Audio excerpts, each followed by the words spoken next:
Assalamualaikum warahmatullahi wabarakatuh. Apa kabar sobat sekalian? Jumpa lagi di channel Rahmat Teknologi. Kali ini kita akan membahas berita hangat dan masih hangat diperbincangkan, yaitu terkait bagaimana kinerja Anies ya pada saat menjabat sebagai gubernur, dan ini merupakan rekam jejak yang baik untuk diungkapkan, yaitu memilih tenaga kerja asing atau lokal ya, yaitu anak bangsa sendiri.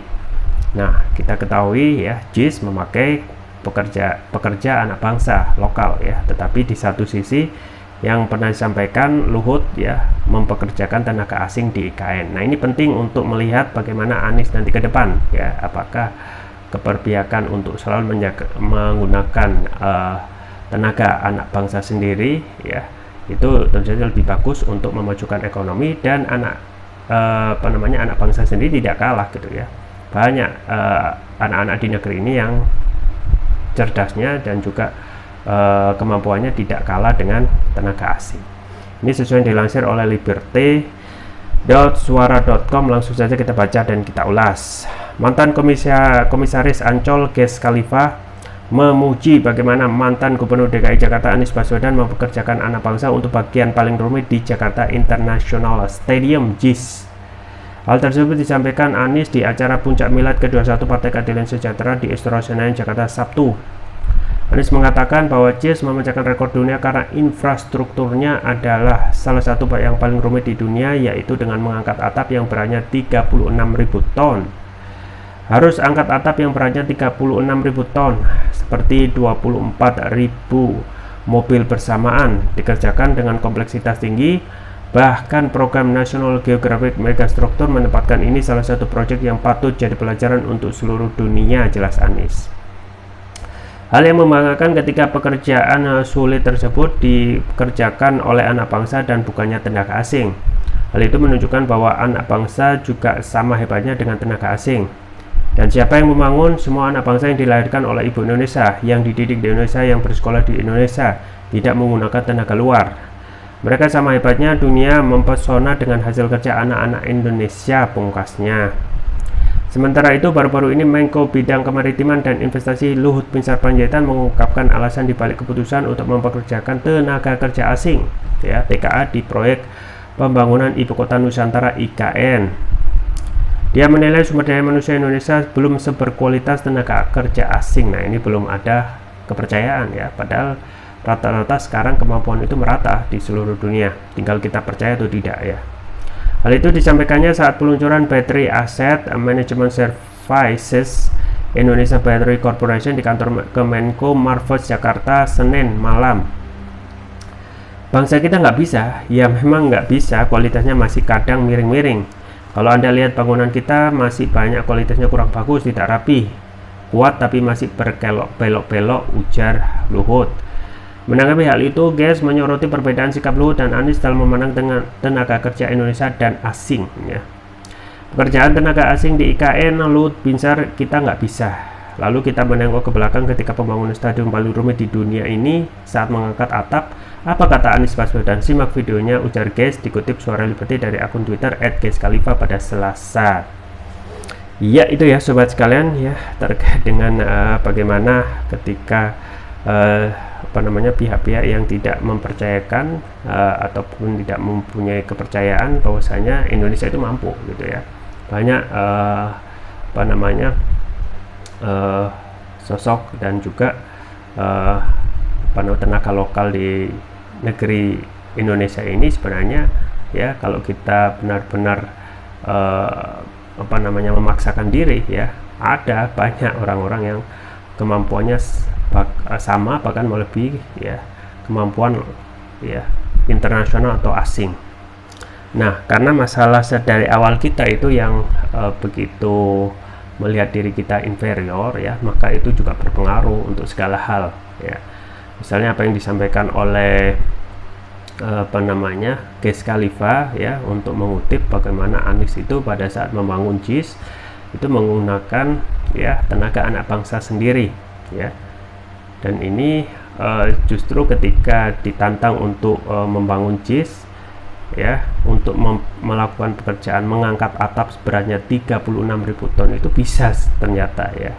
dan ini dikakui secara internasional salah satu pekerjaan paling rumit di dunia yang bisa dijadikan pelajaran. Coba bayangkan ya, ya sebenarnya mampu kita itu ya, kurang apa ya, kita itu mempunyai sumber daya alam yang sangat luar biasa subur gitu ya, dan tenaga ataupun anak-anak yang hidup di sini ya mempunyai ya sudah berbeda dengan yang dulu ya. Rata-rata saat ini tuh sudah merata kemampuan dan juga peralatannya ya, karena semuanya bisa dipelajari ya, dan semuanya itu ya bisa dilakukan sesuai dengan kemampuan. Tinggal kita harus melihat ya perkembangan saat ini itu bagaimana ya. Nah, ternyata salah satu contoh yang disampaikan oleh Wiz Khalifa terkait rekam jejak Anies ketika membangun JIS mampu anak-anak bangsa gitu ya. Jadi tinggal kita bagaimana trust kita ya, kepercayaan kita itu untuk ya believe ya, dan tidak terus-menerus bersikap inferior. Karena sedari awal ya sobat sekalian, kita pasti kalau kita membandingkan misalnya dengan Amerika ya, seakan kita kalah terus ya, padahal ya segala hal yang ada sedari awal kita itu inferior, kita itu harus dirubah ya. Misalnya yang tadi, bagaimana JIS itu bisa dibangun oleh tenaga lokal ya, anak bangsa ya. Kemudian dan itu menjadi bukti gitu ya, yang bisa tidak bisa ditutup mata. Nah sekarang kenapa gitu ya, kenapa kita perlu untuk mengangkat ini, dan berita ini sangat menarik ya, karena ini kembali lagi gitu ya, menggambarkan kemampuan anak Indonesia yang seharusnya bisa ya. Kan kata motivator ya, segala hal itu dipengaruhi oleh pikiran. Kalau kita bisa, kalau tidak bisa ya selamanya tidak akan bisa gitu ya. Makanya ini juga penting buat kita ya, antara watak seorang akademisi dengan watak seorang pengusaha ya, yang di satu sisi akademisi itu isinya motivasi ya, kemudian juga percaya diri ya, kemudian segalanya itu bisa dilakukan dan yakin ya. Tetapi di satu sisi ya, pengusaha itu justru tidak melihat hal motivasi positif seperti itu. Yang dilihatnya tentu saja adalah bagaimana setiap aktivitas itu untung-untung terus gitu ya, dan tidak percaya dengan kemampuan diri sendiri ya. Nah ini penting gitu ya, untuk menjadi apa yang sering disampaikan oleh Anies tentang bagaimana melihat orang itu dari rekam jejak ya.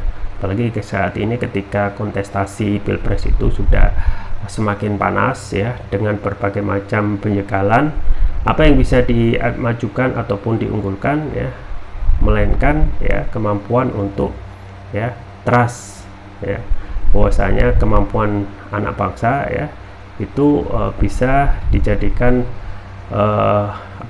diunggulkan ataupun ya tidak kalah dengan tenaga kerja asing.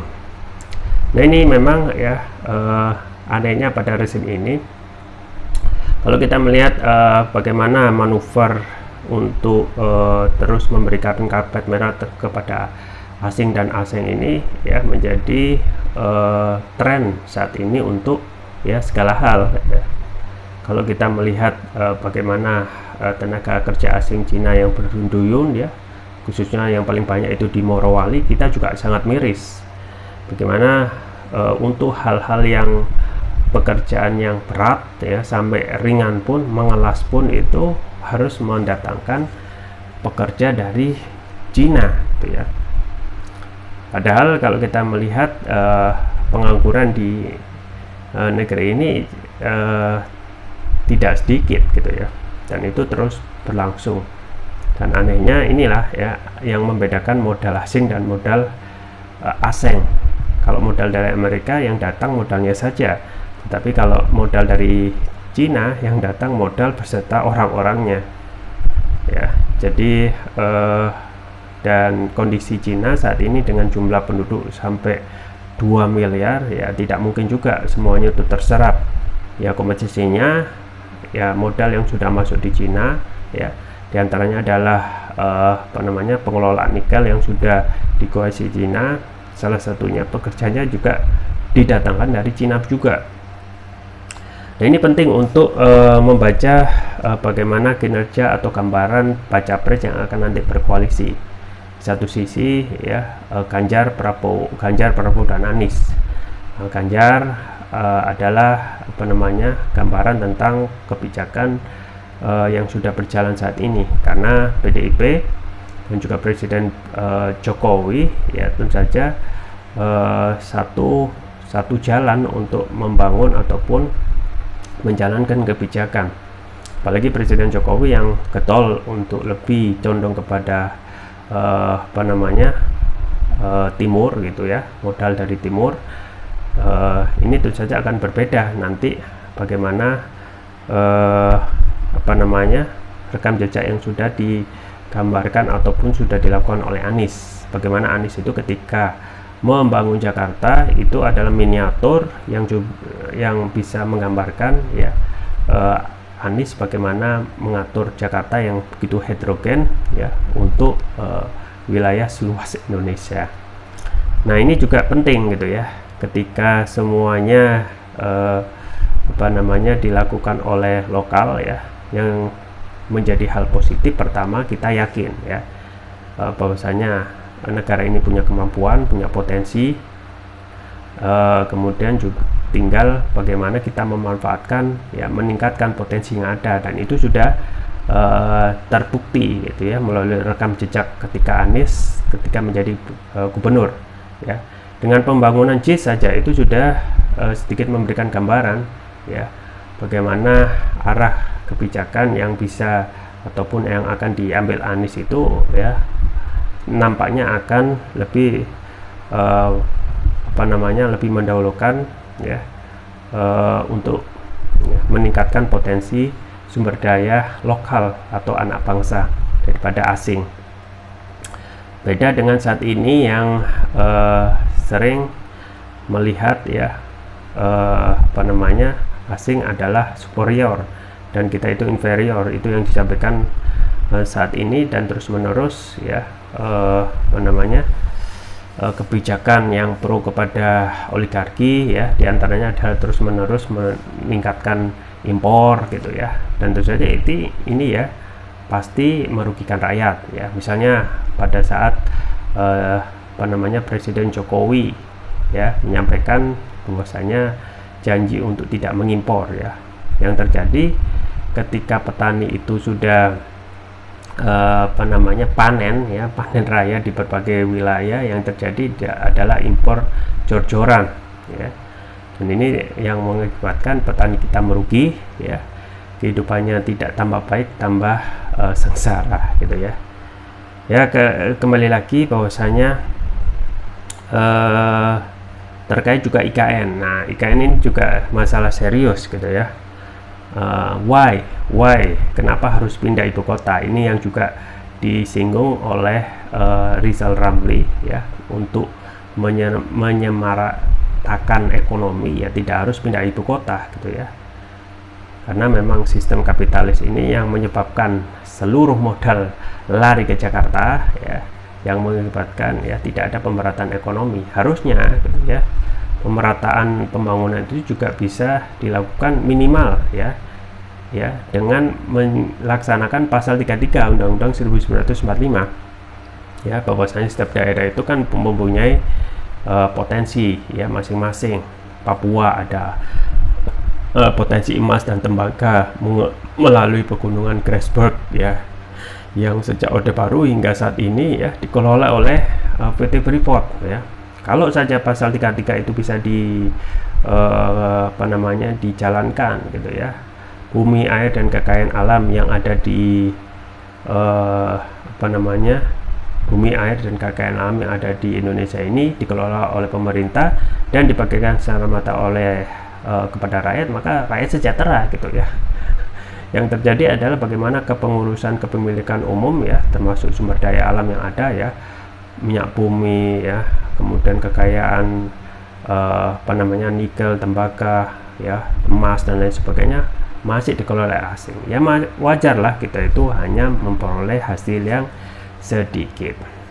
Kita tunggu saja ke depan tentang rekam jejak Anies yang apakah akan juga dipakai nanti ketika memerintah ataupun mengeluarkan kebijakan yang lebih pro kepada tenaga anak bangsa sendiri daripada tenaga asing. Itu saja bisa saya sampaikan, semoga bermanfaat. Jangan lupa like, share, dan subscribe. Sampai jumpa lagi. Wassalamualaikum warahmatullahi wabarakatuh.